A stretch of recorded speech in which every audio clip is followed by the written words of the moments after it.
और उत्तर प्रदेश में ये तमाम कोरोना के खिलाफ जो फाइट है उस पर बातचीत के लिए हमारे साथ उत्तर प्रदेश के डेप्यूटी सीएम केशव प्रसाद मौर्य साहब जुड़ चुके हैं। मौर्य साहब, स्वागत है आपका सहारा समय में। नमस्कार, धन्यवाद।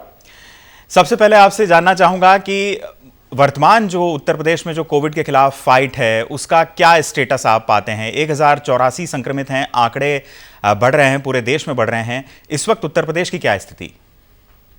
उत्तर प्रदेश में भी नंबर तो हैं ही और देश की सबसे बड़ी आबादी वाला राज्य है और कुछ ऐसे जिले हैं जहां पर सर्वाधिक संक्रमित मिले हैं और उसमें जमातियों का नंबर ज्यादा है जी। उत्तर प्रदेश में 60% केस जमातियों से रिलेटेड है। बाकी अन्य जो भी हैं उनके टेस्ट करना, उनकी ट्रीटमेंट करना, उनको जैसे भी क्वारंटीन करना है क्वारंटीन करना, सारे कदम शायद मैं समझता हूं कि माननीय प्रधानमंत्री श्री नरेंद्र मोदी जी के आह्वान के अनुसार, उनके मार्गदर्शन के अनुसार, भारत सरकार की गाइडलाइन के अनुसार उत्तर प्रदेश सरकार ने वह सभी जरूरी कदम उठाए हैं जिससे कोरोना संक्रमण के संकट से मुक्ति मिल सके या कोरोना पर विजय प्राप्त हो सके। जी, अगर आप उन चुनौतियों का जिक्र करें, हमको बताएं कि उत्तर प्रदेश में एक प्रशासन को किस किस्म की चुनौतियों का सामना करना पड़ रहा है कोरोना से निपटने के लिए। देखिए, स्वाभाविक तौर से इतनी बड़ी आबादी का राज्य है तो अगर अपने आप लोग बाहर आ जाएं जो संक्रमित हैं तो शायद मैं समझता हूं कि जो समस्या इस समय चाहे यूपी में हो चाहे देश में हो, इस प्रकार की समस्या नहीं होती। लेकिन एक ऐसा हिस्सा है जिसको खोजना पड़ रहा है, जिसे पकड़ना पड़ रहा है, जिसको पकड़ करके लाना पड़ रहा है, उनका इलाज करना पड़ रहा है। और कुछ लोग, बहुत मुट्ठी भर लोग, मैं मानता हूं कि संपूर्ण मुसलमान उस सोच का नहीं है, लेकिन उसमें कुछ मुट्ठी भर जो है जो जमात का हिस्सा बने हैं या जमात के कहने से करना जो करते हैं धरते हैं, जैसे स्वास्थ्य सुरक्षा के लिए लगे हुए, चाहे हमारे डॉक्टर हों, चाहे हमारे नर्स हों, चाहे पैरामेडिकल हो, चाहे मतलब जो स्वास्थ्य सेवा से जुड़े हुए हमारे सारे स्वास्थ्य परिवार से संबंधित हो, पुलिस और प्रशासन से संबंधित हो, सारे लोग लगातार मेहनत कर रहे हैं, अपने जीवन को दांव पर लगा करके कर रहे हैं। और उनके ऊपर कुछ स्थानों पे हमले भी हुए हैं, लेकिन उनके जो हमलावर हैं कठोर कार्रवाई उनके खिलाफ की गई है। लेकिन इसके बाद भी मैं यह मानता हूं कि उत्तर प्रदेश के अंदर कई जिले अब पूरी तरह से संक्रमण मुक्त हुए हैं और हमें विश्वास है कि आने वाले समय में उत्तर प्रदेश की जनता का सहयोग जिस प्रकार से हमें प्राप्त हो रहा है, उस सहयोग के बूते माननीय प्रधानमंत्री जी के जो आज का ट्वीट है कि घबराने की जरूरत नहीं है, कोरोना संक्रमण के संकट पर विजयी होंगे, तो मुझे भी पूरा विश्वास है कि देश भी विजयी होगा और हमारा प्रदेश भी विजयी होगा। जी, अगर जिस तरह से डॉक्टर्स पर या पैरामेडिक स्टाफ पर और पुलिसकर्मियों पर या कहें कोरोना वॉरियर्स पर हमलों की संख्या वैसे तो देश भर में देखी गई है, लेकिन हाल में मुरादाबाद की घटना ने सबको झकझोरा था मौर्य साहब, उस पर इस वक्त कार्रवाई का क्या स्टेटस है, अगर आप बताना चाहें। निश्चित तौर से उसमें कठोर कार्रवाई की गई है, राष्ट्रपति के तहत उनको पाबंद किया गया है और ऐसा हमला किसी भी कीमत पर बर्दाश्त नहीं किया जा सकता है। लेकिन इसके साथ में मैं यह जरूर बोलना चाहूंगा कि जो भी उत्तर प्रदेश के निवासी हैं, सब लोग मिल करके इस प्रकार का एक वातावरण निर्माण करें कि पुलिस को ऐसे अपराधियों के खिलाफ कार्रवाई में जो समय जाया करना पड़ रहा है, प्रशासन का ध्यान जो इस ओर जा रहा है, देश का ध्यान जो इस प्रकार की घटनाओं की तरफ जा रहा है, इसकी जगह जो कोरोना संक्रमण का संकट है उससे निपटने में लगना चाहिए। लेकिन इस प्रकार के जो तत्व हैं उनके खिलाफ सरकार अपने स्तर पे कठोर कार्रवाई कर रही है, लेकिन जो भी परिस्थितियां आएंगी उनको हम ठीक ढंग से निपटने का काम करेंगे और जिस प्रकार से माननीय प्रधानमंत्री जी की मंशा है वैसे ही हम मुख्यमंत्री योगी आदित्यनाथ जी के साथ मिलकर के हम लोग उत्तर प्रदेश में इस लड़ाई को लड़ रहे हैं। जी, मौर्य साहब, जब मैंने चुनौतियों का जिक्र किया तो आपने ये भी कहा कि अगर लोग अपने आप कोरोना संक्रमण या उस तरह के लक्षण वाले हैं तो वो सामने आ जाएं तो बहुत अच्छा हो। क्या आपको ऐसा लगता है कि तबलीगी जमात के फॉलोअर्स या उस मरकज में शामिल हुए या उनसे संबंधित जो लोग हैं ऐसे अभी हैं जो कि उत्तर प्रदेश में छुपे हुए हो सकते हैं और उनको पूरी तरह से ट्रैक नहीं किया जा सका है? नहीं, ट्रैक किया गया है, बहुत छोटी संख्या बची है जो अभी छिपे हैं, कहीं बचे हैं, लेकिन वो छिपे रह नहीं पाएंगे, उनको खोज निकाला जाएगा और उसमें हमें अच्छा सहयोग समाज का भी मिल रहा है और विशेष तौर से कहने में मुझे कोई संकोच नहीं है कि उसमें मुस्लिम समाज के लोग भी ऐसे लोगों से डर रहे और घबराए हुए हैं ये संक्रमित तो है ही, हमको भी संक्रमित करेगा, हमें भी मारेगा, हमारे बच्चों को भी मारेगा। इससे एक बड़ा हिस्सा मुस्लिम समुदाय का भी सहयोग कर रहा है, बाकी अन्य समाज के लोग तो उसमें सपोर्ट कर ही रहे हैं, लेकिन तबलीगी जमात के लोगों को मैं इंसान नहीं, इनको शैतान कहता हूं, क्योंकि इनका आचरण ऐसा है जो मानवता को शर्मसार करने वाला है। जो उनका इलाज कर रहे हैं उनको गाली दे रहे हैं, उनके साथ अभद्र व्यवहार कर रहे हैं, जो बीमार हैं उनको लेने के लिए जा रहे हैं तो उनके ऊपर हमला कर रहे हैं जी। इसलिए कि ये लोग ना तो समाचारों को देखते हैं ना अखबारों को पढ़ते हैं। एक शरारती तत्व है जो सोशल मीडिया के प्लेटफॉर्म पे, व्हाट्सएप पे उल्टी सीधे खबरें चलाने की कोशिश करता है। उन सबके खिलाफ तो कार्रवाई हम कर रहे हैं, लेकिन अगर कोई कूप मंडूप बना रहेगा तो कभी भी न दुनिया को समझ सकता है, न देश को समझ सकता है, न प्रदेश को समझ सकता है, न जो कोरोना संक्रमण के खिलाफ लड़ाई लड़ने वाले हमारे योद्धा हैं, चाहे वो चिकित्सा में काम में लगे हों, और चाहे सुरक्षा के काम में लगे हों, चाहे व्यवस्था के काम में लगे हों, उनकी सेवा का इनको अंदाजा नहीं लग सकता है। इसलिए मैं इतना ही कहूंगा कि भगवान इनको सद्बुद्धि दे और यह अपने आप बाहर निकले, अन्यथा हमारे यह पूरा विश्वास है कि जल्दी ही ये पाताल में भी छिपने की कोशिश करेंगे तो ऐसे लोगों को निकाला जाएगा, और उत्तर प्रदेश में इस प्रकार की हरकत करेंगे तो कठोर से कठोर कार्रवाई की जाएगी। ऐसे जो आपने कहा कि बहुत थोड़ी संख्या में अभी भी ऐसे लोग हैं जो कि सामने नहीं आए हैं, कोई एस्टिमेट है सरकार के पास कुल मिलाकर कितने ऐसे लोग हो सकते हैं? उसका पूरा डेटा है हमारे पास, लेकिन जो डेटा है उस डेटा के क्रम में मैं आपको जरूर ये कहना चाहूंगा कि जो हमें अभी तक हम लोगों ने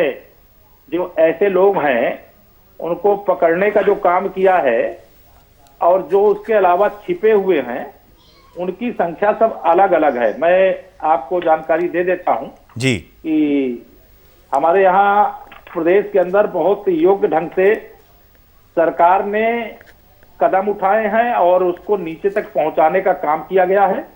अब जैसे मैं आपको जानकारी के लिए बता दूं, उत्तर प्रदेश में जो तबलीगी जमात से संबंधित थे वो 2779 ऐसे लोग कुल इसमें संबंधित चिन्हित किए गए थे, जिसमें 325 की संख्या विदेशियों की थी, और इसमें जो एफआईआर दर्ज करके कार्रवाई करना है वो किया गया है। लेकिन 2729 में से 2469 व्यक्तियों का चिकित्सीय परीक्षण करा लिया गया, बाकी की खोज जारी है। और हमारी सरकार ने, स्वयं मुख्यमंत्री जी ने जो मुस्लिम धर्मगुरु हैं उनके साथ भी बैठ करके बातचीत की थी जी कि आप इस संकट को समझें, क्योंकि ये कोरोना संक्रमण का संकट हिंदू और मुसलमान नहीं देखता है जी, भाजपा, कांग्रेस, सपा, बसपा नहीं देखता है। यह जिसको संक्रमित करेगा उसके जीवन के लिए संकट पैदा होगा। मैं समझता हूं कि जो ऐसे धर्मगुरु हैं उन्होंने अपील किया, लेकिन अपील के बाद भी जिनके ऊपर असर नहीं पड़ा है जी उनकी खबर लेने का काम किया जा रहा है, उनको खोज निकालने का काम किया जा रहा है। लेकिन जल्दी ही इस लड़ाई पर विजय हो, फिर से गतिविधियां सामान्य हो। इतनी बड़ी संख्या में हमारे गरीब हैं, मजदूर हैं, किसान हैं, छोटे व्यापारी हैं जो रोज कमाते रोज खाते हैं। सरकार का ध्यान इस ओर ज्यादा लगा हुआ है, और इसी बीच में इस प्रकार की सोच रखने वाले भी लोग हैं जिनसे निपटने का काम भी करना। जी, पीपी किट्स के संदर्भ में क्या स्थिति है मौर्य साहब, अगर ये बता पाएं, क्या उत्तर प्रदेश में पर्याप्त संख्या में पीपी किट्स हैं और उनको मंगवाने? पर्याप्त संख्या में जितनी हमें आवश्यकता है उसको प्राप्त करने का काम केंद्र सरकार का भी पूरा सहयोग मिल रहा है, राज्य सरकार भी अपने स्तर से जुटाने का काम कर रही है। अब पीपी किट की बहुत बड़ी आवश्यकता है, क्योंकि इस संक्रमण से जो इस संक्रमण से संक्रमित हैं उनके इलाज में लगे हैं उनको भी चाहिए, जो सुरक्षा में उनको भी चाहिए, जो सफाई में है उनको भी चाहिए, जो एम्बुलेंस चला रहे हैं उनको भी चाहिए जी। और पीपी किट की पर्याप्त मात्रा में आवश्यकता है और उसकी व्यवस्था की गई है और की जा रही है, कमी नहीं पड़ने दी जाएगी। हमारा प्रयास है, हमारी सरकार का प्रयास है कि उत्तर प्रदेश की जो 23 करोड़ जनता है उसका और उसके अलावा देश के किसी भी प्रदेश के लोग अगर आज उत्तर प्रदेश में है तो हमारे परिवार का, उत्तर प्रदेश परिवार का हिस्सा। जी। और सोशल मीडिया पर अफवाहें बहुत ज्यादा चल रही हैं मौर्य साहब। हमने देखा जिस किस्म की घटना मुरादाबाद में पेश आई उसमें भी ये सामने आया कि कहीं ना कहीं इस तरह की बात सामने आई कि ये मैसेज डिसेमिनेट करने की कोशिश की गई जनता में कि जो क्वारंटाइन सेंटर्स हैं वो किसी डिटेंशन सेंटर की तरह चल रहे हैं। तो इस अफवाह के पीछे कौन लोग शामिल हैं, इनको क्या आप कर पाए हैं, और क्या देश से बाहर भी ऐसे तत्व हो सकते हैं जो ये चाहें कि भारतीय सोशल मीडिया में इस किस्म का डिस्कोर्स क्रिएट किया जाए? देखिए, इस संबंध में सरकार ने बहुत सख्ती के साथ कदम उठाया। कुछ तत्व ऐसे हैं जिनको पकड़ने का काम भी किया गया है। इसमें पुलिस की अलग से टीम है, वो लगातार उनको चिन्हित करने, जो अफवाह फैलाने वाले हैं उनको पकड़ने। लेकिन मैं सहारा चैनल के माध्यम से जी उत्तर प्रदेश के लोगों को और देश के लोगों को, जहां भी मुझे सुन रहे हैं, जान रहे हैं, मैं उन सबसे अपील करना चाहता हूं कि अफवाहों में मत पड़िए। जी जी बिल्कुल। विश्व का सबसे लोकप्रिय नेता भारत के पास है, माननीय नरेंद्र मोदी जी के रूप में। जी पूरी दुनिया जब इस संक्रमण से कैसे निपटा जाए सोच रही थी, उस समय माननीय प्रधानमंत्री जी ने एक दिन का जनता कर्फ्यू लगा करके फिर लॉकडाउन की समय से घोषणा करके, अन्यथा जो स्थिति दुनिया के इतने सब प्रकार से संपन्न देशों की है कि जहां मतलब लाशों की गिनती केवल टेलीविजन के चैनल पर देखने से लगता है कि ये अमेरिका है, ये इटली है, ये स्पेन है, जर्मनी है, फ्रांस है, ब्रिटेन है, जहां इतनी मतलब संख्या में लोग प्रतिदिन मर रहे हैं, वहीं भारत ने बहुत समय से कदम उठा करके माननीय प्रधानमंत्री जी के मार्गदर्शन में उस दिशा में आगे बढ़ा। ये मुट्ठी भर जो तबलीगी जमात के लोग हैं, इन लोगों ने जरूर थोड़ा हैरान किया। अन्यथा मैं शायद समझता हूं कि अगर तबलीगियों ने शरारत नहीं की होती, गड़बड़ी नहीं की होती, स्वयं अपने आप बाहर आए होते, तो लॉकडाउन 2 की शायद घोषणा भी नहीं करनी पड़ती। जी जी जी। और लॉकडाउन में किसी किस्म के रिलैक्सेशन के बारे में कुछ बताना चाहें मौर्य साहब कि कहां कहां वो दिया जाएगा? देखिए, रिलैक्सेशन के बारे में ये जरूर मैं बताऊंगा कि विशेष तौर से जो किसान हमारा अन्नदाता है जी, उसके लिए लगभग सभी प्रकार से छूट प्रदान करने का काम किया गया है। लेकिन सबसे अपील की गई है कि आप कृपा करके जो शारीरिक दूरी है उसको मेंटेन करिए। किसान के सामने 2 समस्या, उसकी फसल तैयार है जी, अब उसे काटना और मड़ाई भी करना है। दूसरा, उसकी जो अन्य प्रकार की फसलें, सब्जियां वगैरह तैयार हैं, उनको नहीं निकाल करके मार्केट में भेजेंगे तो वो बेकार हो जाएगी। तो किसानों को लेकर के सरकार ने, केंद्र सरकार ने भी पहले तो प्रधानमंत्री किसान सम्मान निधि अप्रैल के पहले सप्ताह में ही उनको देने का काम किया जी। फिर रबी की जो उपज है उसकी खरीद के लिए 5000 क्रय केंद्र उत्तर प्रदेश के अंदर खोल करके, और जो समर्थन मूल्य सरकार ने तय किया है 1925 रुपए में गेहूं का, बाकी अन्य का मूल्य सब निर्धारित है, उसका बैनर लगा करके डिस्प्ले करिए और जो किसान से परचेज किया जाए उसको पूरा का पूरा पैसा उसके खाते में डीबीटी के माध्यम से भेजने का काम किया जाए। यह भी निर्देश दिया गया, किसान के साथ कोई धोखा ना होने पाए, ये कहा गया। तीसरा जो सबसे बड़ा विषय है, हमारा जो विशेष तौर से मजदूर तबका है, उसको रोजी रोटी की आवश्यकता है और सरकार ने इस संबंध में एक कदम उठाया है। भारत सरकार की गाइडलाइन के अनुसार कल 20 तारीख से प्रदेश के अंदर कई क्षेत्रों में हम निर्माण का कार्य प्रारंभ करने जा रहे हैं, और जो निर्माण का कार्य प्रारंभ करेंगे वह निर्माण के कार्यक्रम में सोशल डिस्टेंसिंग का पालन किया जाएगा। जो हमारे मजदूर, सामान्य श्रमिक हो चाहे वह विशेषज्ञ श्रमिक हो, उन सबको साइड पे ही चेक करने का काम, वहां पे सैनिटाइजेशन कराने का काम और शारीरिक दूरी बना करके वह काम करे। इसकी छोटी सी एक फिल्म भी बनाई गई, उनको दिखाया जाएगा। हो सकता है आने वाले समय में एक लंबे समय तक यह शारीरिक दूरी बनाए रखने की जो व्यवस्था है इसका पालन करना पड़े, तो इस दृष्टि से ट्रेंड करने का काम भी हो रहा है। जी। और साथ में ये जानना चाहेंगे, आज एक वीडियो वायरल हुआ है मौर्य साहब जो कि मेरठ का है, बड़ा अनफॉर्चुनेट है कि जिसमें एक बहुत ही बिजी मार्केट नजर आ रहा है और उसमें एक युवक काशिफ नाम है जिसका वो ये कमेंट्री कर रहा है पूरे विजुअल दिखाते हुए कि देखिए लॉकडाउन है, बावजूद इसके ये मार्केट बिजी है और यहाँ पर सब कुछ मिल सकता है, मुर्गा भी मिल सकता है, बाकी सामान भी मिल सकता है, लॉकडाउन जैसे कोई हालात नहीं है। आप इस पर क्या कहेंगे?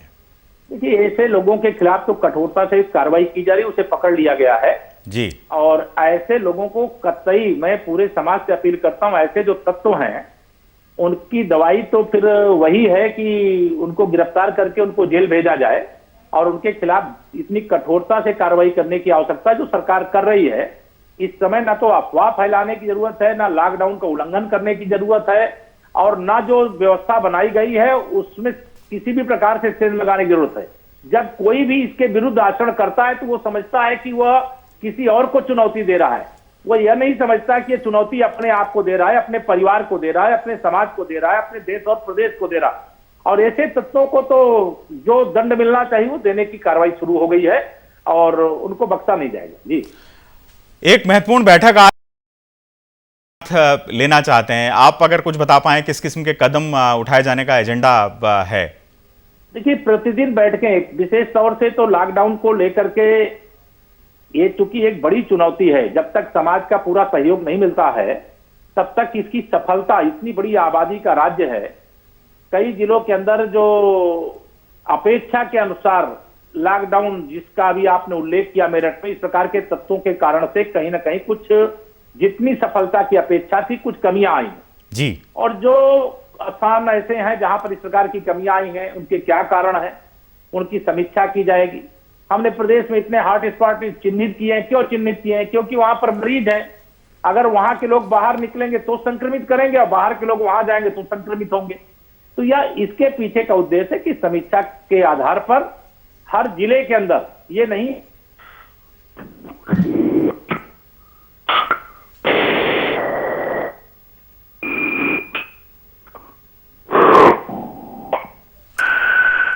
संपर्क हमारा मौर्य साहब से बाधित हुआ है। फिलहाल शुक्रिया मौर्य साहब इस पूरी जानकारी के लिए आपका। केशव प्रसाद मौर्य ने हमको तमाम उत्तर प्रदेश के आयामों के बारे में बताया, कोरोना वायरस के खिलाफ जो फाइट चल रही है। बहुत बहुत धन्यवाद मौर्य साहब आपका।